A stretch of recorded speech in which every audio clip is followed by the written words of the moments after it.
ja siis jälle 3, on ju. S.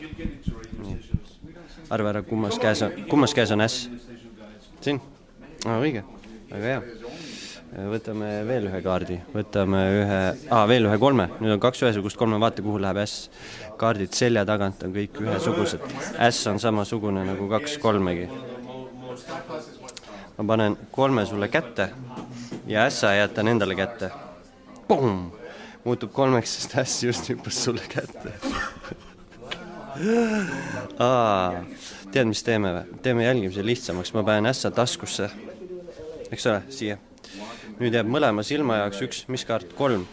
Ja väga lihtne on jälgida. Teen lihtsalt nii ja S hüppab välja, sest 3 just hüppas mulle taskusse. Teen lihtsamaks, panen S-a siia keskele, keeran ta lihtsalt teistpidi, sõrme nips, muutub 3, sest S just hüppas mulle taskusse. Ja nüüd tuleb lõppmäng, saad sa käe alla panna.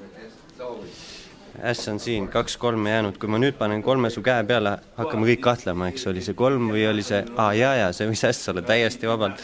Viimane 3 on jäänud, läheb käe peale ja hakkame kõik kahtlema, oli see 3 või assa nugas oli S 1 2 3 kaarti, millest mitte ükski pole 3, nii et ma ei tea, mis 3-dest siin üldse juttu oli. Nii ja nüüd mängime seda raha peale. Radio 2, my man. Mis inimene sa oled? Kes teab, kes teab. Nii, aga nüüd ma pean jällegi minema.